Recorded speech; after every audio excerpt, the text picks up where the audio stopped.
So do you have a lot of family gatherings? Like they come over a lot? Oh gosh, we have these two tables, plus a table out there, and this other table. Wow. They're all filled with people. Wow. So 5 kids. How many grandkids? I got 12 grandkids and 4 great grandkids. Wow. So 16 altogether. Wow. That's wonderful. They all like to come up here. Yeah. So do you still own the house next door? Yeah. Yeah? Does any of the family live there? Yeah, those Oh, the 2 kids? little kids. Oh. Yeah, they live next door. Oh. I was going to have that taken down and then build a house, 4-bedroom house next door.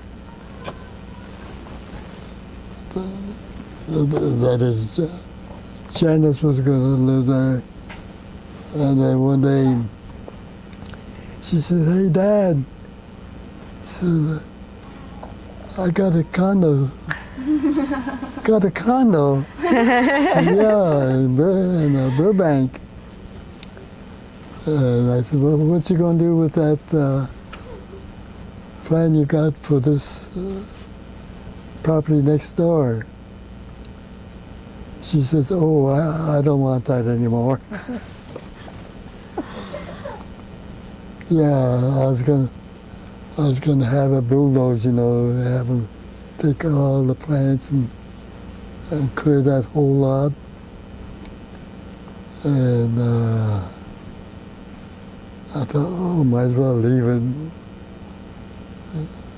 I thought one of the kids might want to use it,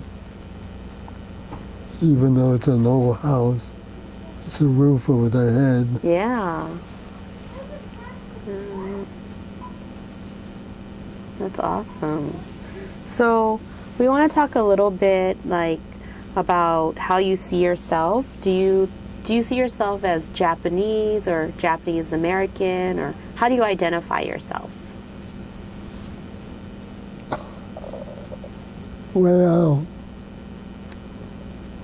I identify myself as an American citizen in the first place, and that this is my country, and that there is a place where my parents came from, Japan, but I've been there twice, and I enjoy that place. And so it's both ways. And did your children all marry Japanese or non-Japanese? No, they married non-Japanese, All of them? all of them. Now, all except one, Janice isn't married. She's a teacher, and she just retired as a teacher. She's the one that has that condo in Burbank. But she's been there for, what, good 10, 15 years. And she just had there was some leakage in the pipe. Oh. And there was mold. Oh. So she had the bathroom, the kitchen, and living room. Had everything all torn down, and they rebuilt the whole inside. Wow. And they're just about through. And she's been here since April. She's the one moving out right now. And she's been living here. She said, "Well, Dad, I think I'll be moving out this week." I said, "No, you can stay as long as you want." But one thing about the family, they all stick together, so it's been real nice. All holidays are spent here, like Christmas, Thanksgiving, everything's here. Generally, I put the tree either on this side or in the corner, and the gifts is just scattered off. It takes about half a day to go through all that. I bet. 16 grandchildren. How old is the oldest? The oldest, I think, is Janice. She's about 67. And your oldest grandchild? Oldest, she's the oldest. Grandchild? Oh no, the grandchild. These two and two others. They live in Pasadena. So that makes 4. That's great grandkids. Yeah. And 12 of them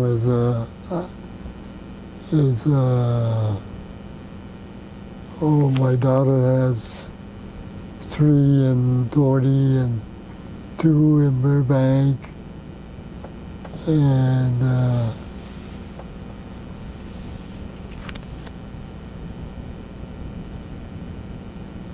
my son up in Oregon? Oregon. He has 3 sons. Do they live in Oregon too? Yeah. Oh. So your grandkids would be in their 30s? 30 something? 30, 40? No, the oldest one is Janice. She's 67. Oh, okay. Okay. Wow. So, do they still do mochitsuki? Does everybody in the family still do celebrate like Japanese traditions? Well, the last one we had was in a carport back here. Oh. It has a nice cement and everything. Yeah. And put the tables in there and had about 3 mochi making machine going. Oh. The whole family comes? Do neighbors come or? The family. Family? Awesome. Dad, I'm going to take them with me, okay? Okay. Linda wants me to take them to Burbank, where she is. Huh? Janice's. Okay. Okay? I just want to let you know. Are you going to Janice's? Yeah, I'm going to drop them off at Janice's house right now. Okay? Well, Linda's there. Oh, okay. Yeah. Okay? Okay, well, nice meeting you. Nice meeting you. Nice time. Thank you. Okay, have fun, Dad. Oh, hi. Okay. So, what are your, let's see, what would you say would be the most important or meaningful experience in your life? Gosh, that's hard to say. There's so many. Well, I have no regrets of any kind. I've enjoyed myself and made sure that there was no problems. That's about it. What would be the happiest moment of your life? Well, I guess there was a time when we got married. Oh. Yeah. Tell us about that. Oh, there wasn't much we could do, you know. I had an old car. One of the Harvard guys, you know, the MP was we was a headquarter, MP was next door, and we had a group of housing guys that was connected in the headquarters, and he had an old Buick. And he says, well, I'm going to be transferred, and anybody want to buy my car? So I bought it. It was a big price then, $25. And the reason I got it is because he says, I got a bunch of gas rations to go with the car. Nice. But he says, you have to go down to main office and sign up for gas ration if you want to keep the car, you know. So I did, and so with that old car, I took it down. Oh, we was in Battle Creek. I was driving downtown Battle Creek, and the signal said stop, and it was cold, and there was snow and ice, and the street was icy. So going down the street, I put the brake on, and that car, instead of four-wheel brake, it had only two real back brake. So I put the brake on, and the car kept going and banged into the front car. Oh no. And it didn't damage the other car. Good.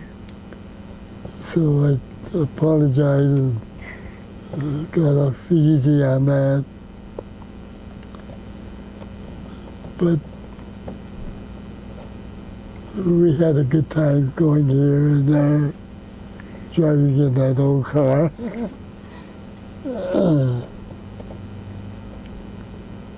Did you guys get married in Battle Creek? You and Marjorie? Oh, here's the post chapel was right by us, and the post chaplain, he lived across the street. So the guys who got married, you know, we went in the chapel, and he was a minister that married us. Wow. And his wife played the organ. So while you were in Europe, you were not married yet? Oh yeah. You were? So was Marjorie waiting in Battle Creek? Well, she was in Battle Creek, and there was 4 other couple. Oh. And they all came down to Camp Landing because we were down to Camp Landing, and they rented a big 4-room apartment, 2-story, 4-bedroom apartment. And so every weekend we went down to Jacksonville Beach, went fishing, and had a big old dinner with everybody. That was nice. And then as soon as we finished our basic in Florida, we had to place our wives someplace. Yeah. And so I took a furlough, went to Gila, and saw my parents off over there. And in the meantime, her sister was in Denver. And so she says, had Marge go to Denver and stay there while I was overseas. Oh. So it worked out very nice. Yeah. Wow. What are your dreams and visions for the future? Well, for the future, there isn't much. It's pretty quick. But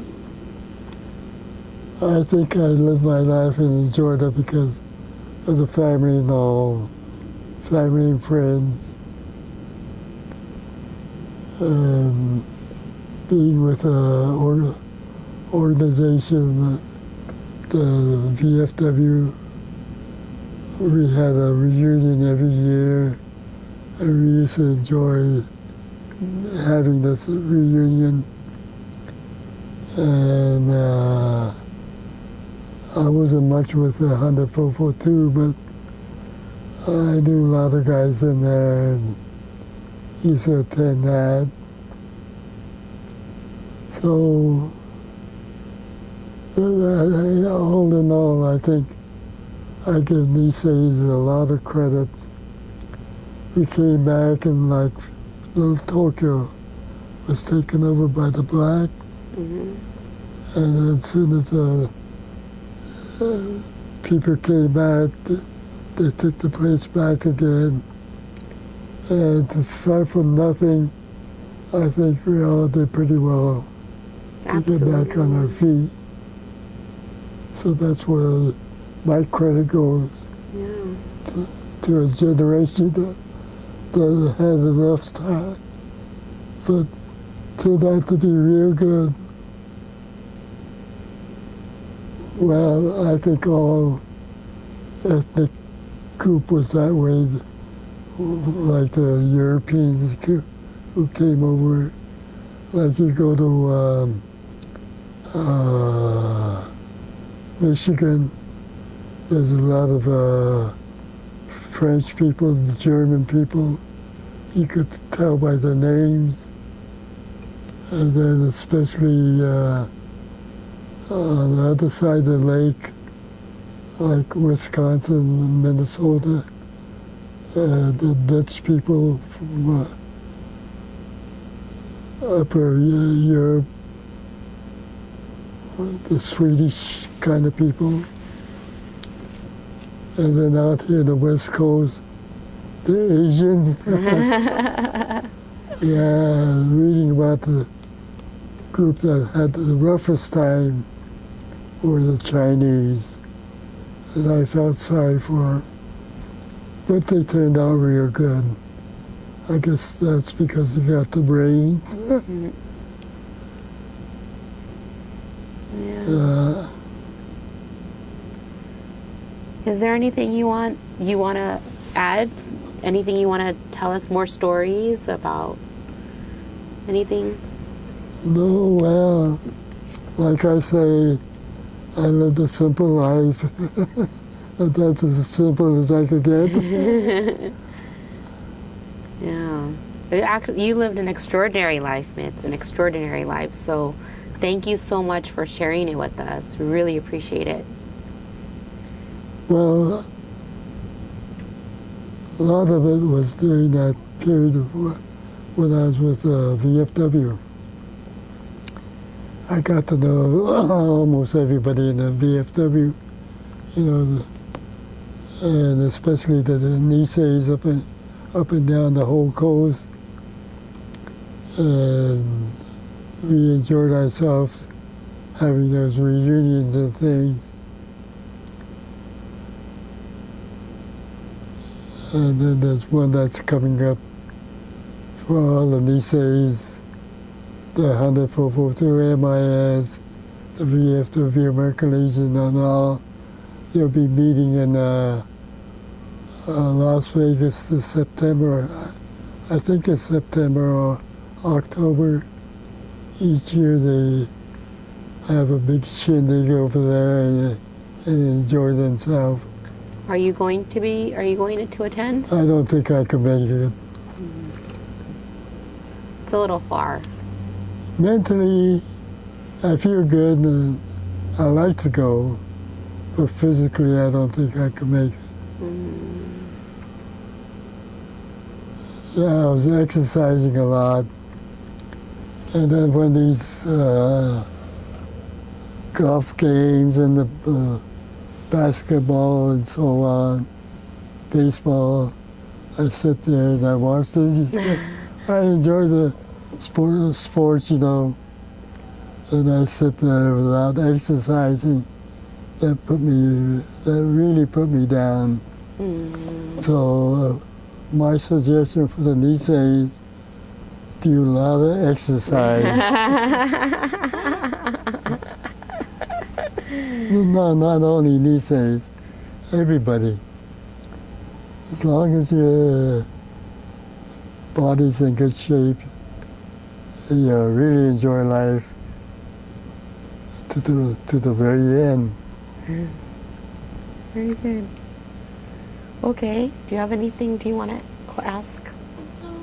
Okay. Thank you so much for sharing your story with us. Oh, It means a lot, and it's really interesting to hear what it was like back then. well, it wasn't much of a story, but It was amazing. that was my life. Yeah, it All was an your awesome stories. life. Yeah. Yeah, because we didn't know. We only know the Sierra Madre that looks like this. We don't know, the Sierra Madre you grew up in. So Well, when we were all here together, it was a real nice group. It was like one big family. We all enjoyed ourselves. Yeah. So it's just like the West Covina Community Center. Everybody gets along real good. Hopefully they get. yep, they do. They do. Yeah. And then we joined the church, the West Covina Community Christian church. Christian Church. And the groups there are real nice.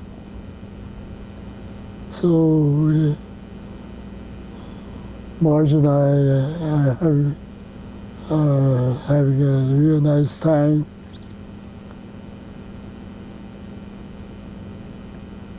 Do you still go to church every Sunday? As much as we can. Oh, very good. That's very good. I didn't realize we were going there for so long. Been a few years.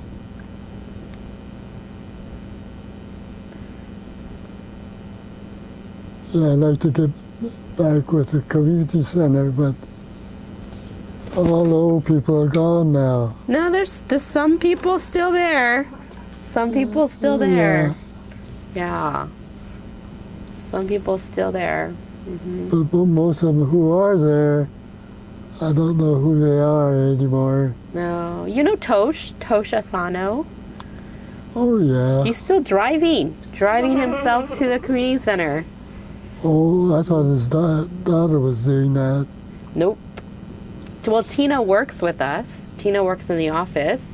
And then, so she comes early, and then Tosh doesn't want to come early. So he says, I'll come later. Drives himself. Yep, just renewed his license last year. But he's still driving, huh? Yeah. He passed the test, last year. So he got 5 more years to go. I think so. I think so. How old is he now? 91? 91, I think. Oh, 92. still young yet, huh? Yeah. Yeah. Well, I passed my test, good for 5 years, Yeah. until I'm 101. Oh, wow. Awesome. Are you still driving? Oh, yeah. Wow. Not as much, but I drive. Yeah. This street is very narrow. This street is very is. narrow. Well, it was made for the Model T Ford. Yeah. Wow. Yeah, like Tosha Sano. Who else still comes? You know Ariza, Yeah. right? Edith Ariza. Who? Ariza. Edith Ariza. Yeah. If I see him, Yeah, I'm sure. And like Susan Nita. Mita, I'm sure you know her too. Yeah. How about Beans? Beans stopped coming. He got into a fight. Oh, maybe I should turn off the camera. I'm gonna turn this off. No, me. We're gonna turn this off.